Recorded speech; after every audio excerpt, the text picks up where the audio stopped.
सुबह ना बराबर होता ही नहीं है, प्रॉब्लेम होता है. आज ये 2-4 दिन से वही है. मग नंतर हे होतं जातं. छान वाटतं. ओम नमः शिवाय. Darshan, good morning and good day. Irfan, good morning and good day. Arun, good morning and good day. Very nice walk. चला.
मी अजित जोशी. अच्छा. त्यांच्या काकी तिरांबरोबर बरोबर. हा. तो नरवण ते विशाखापट्टणम गेला होता मध्ये. तुम्ही जे करताय तेच घेऊन गेला होता. अच्छा. आपल्या शेतकरी आत्महत्या आणि आता एक 2-1.5 वर्ष झाली त्याला. हा. त्याच्यानंतर रेवस ते रेड्डी गेला होता. याच गोष्टी होती. पण तो अर्ध्यावरनं त्याने विषय बदलला. अच्छा. शेतकरी आत्महत्या त्याला कळली. हा. पंढरपूरच्या पुढेपर्यंत गेल्यावरच कळली काय आहे आत्महत्या म्हणजे. म्हणून त्याने पुढे वेगळा विषय घेतला. कोण?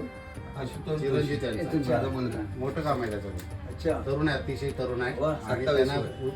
म्हणजे उच्च शिक्षित आहे. हा. तो त्यांना लंडनला सगळं होता 4 सोडून वर्ष. हा. तो आता गावामध्ये आल्याने गावामध्ये तो लोकांना रोजगार आणि या सगळ्या गोष्टी कृषी चांगलं आहे. कृषी आणि फक्त सफाईवरती त्याचं काय गेले अर्धा दिवस बघते मी. गावच्या लोकांना सगळ्यांना कामाला लावले त्यांना साफसफाई करायला. वा, छान, छान. हे ठेव.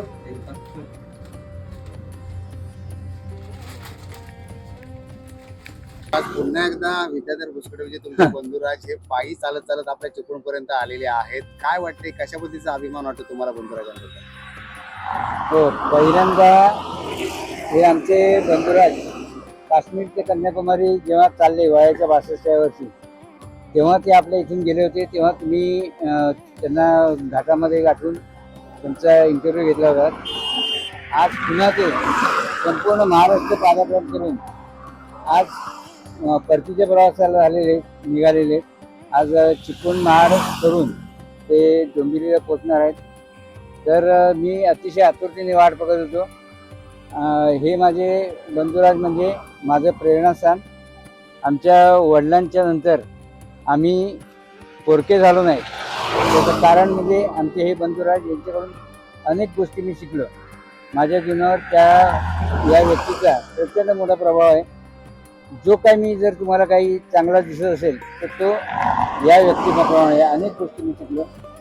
याला सगळ्यात एक गोष्ट महत्त्वाची नमूद करायची म्हणजे की हा जेव्हा सरकारी नोकरीत लागला आमचा भाऊ, त्यामुळे खूप बंधनं आली त्याला, पण आधी संसार करावा नेटका या उक्तीला धरून आमच्या वडिलांनीही संसार केला प्रामाणिकपणे आणि आमच्या बंधुराजांनी पण संसार केला नेटक्यापणे. पण त्यातूनही त्याला जे जे शक्य होतं तो करत होता.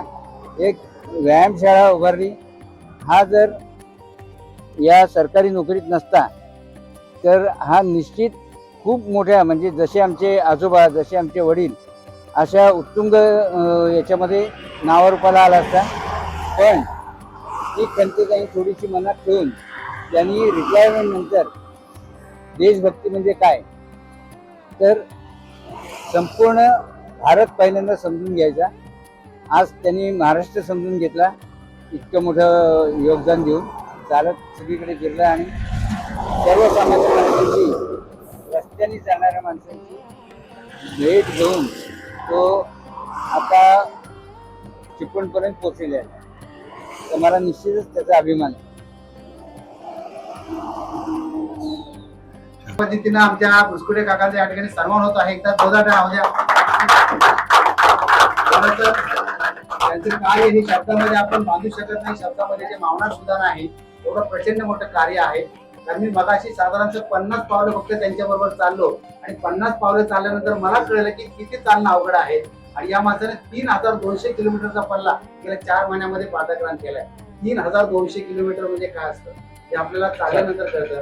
तर अशा पद्धतीने बुसकुटे काकांनी एक मोठे ध्येय घेऊन आज समाजासाठी फिरत आहेत. स्वतःच्या शारीरिक व्याधी असतील आपण त्याच्याबरोबर येस, संविधानाची प्रत त्यांना या ठिकाणी प्रदान केली जाते. प्रचंड आहे. आमच्या संविधान सन्मान समिती किंवा आमच्या एकंदरीत आम्ही उपक्रम राबवतो त्या सगळ्या गोष्टीच्या तांत्रिक बाबी सांभाळणारे आमचे प्राध्यापक आहेत. ते सन्माननीय एस के पवार आहेत.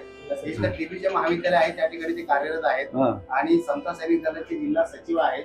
आणि त्याचबरोबर आमच्या संविधान सन्मान समितीचे शिलेदार आहेत. उत्कृष्ट गायक सुद्धा आहेत आणि आमच्या नेहमी कार्यक्रमामध्ये पुढाकार घेत असतात. ते सन्माननीय आमचे सिंधर गमरे साहेब, हे सुद्धा MSCB चे जे कॉन्ट्रॅक्ट आहेत लोकांना बिल यायला पाहिजे यासाठी पेट्रोल बसवण्याचं काम ते करत असतात. त्याच्यानंतर आम्ही साहेब आहेत. त्याचबरोबर आमचे सुनील मोहिते माजी सैनिक आहेत. आमच्या मोहिते सरांचे बंधू आहेत, ते ज्येष्ठ बंधू आहेत. आमचे बाबा मोहिते सरांचे वडील. त्याचबरोबर डॉक्टर साक्षी मोहिते यांचं बरोबर बाजूला मोठं हॉस्पिटल आहे, नर्सिंग होम आहे, गायनॉलॉजिस्ट आहेत त्या आणि प्रॅक्टिस असते. एवढ्या मोठ्या व्यक्तींची माझी ओळख आहे. आणि त्या डॉक्टर असून सुद्धा आमच्या सगळ्या चळवळीमध्ये सुद्धा ते पुढाकार घेत असतात. म्हणजे नुसतं आपण आपल्या पेशा सांभाळण्यापेक्षा आपल्याला समाजात सुद्धा काहीतरी करायचं आहे. त्यासाठी पूर्ण मोहिते परिवार जो आहे तो अतिशय पुढाकार घेत असतो. त्यांचे चिरंजीव सुद्धा आता MBBS करत आहेत. अशा पद्धतीने त्यावर तिकडे हवालदार चंद्रकांतजी कदम हे जिल्हा प्रशिक्षक आहेत. आता सुद्धा ते अनेक कॉलेजेसमध्ये जाऊन मुलांना शारीरिक शिक्षण देत असतात किंवा सैनिक होण्यासाठी ज्या मूलभूत गोष्टी आहेत त्याचं प्रशिक्षण देण्याचं काम करत असतात. आमची फार मोठी टीम आहे. मात्र आज तेवढे सगळे काही उपलब्ध झाले नाहीत. तर त्या आमची साधारणतः 100 लोक असे आहेत. आम्ही एकत्र हे वर्षभर काय ना काय उपक्रम राबवत असतो.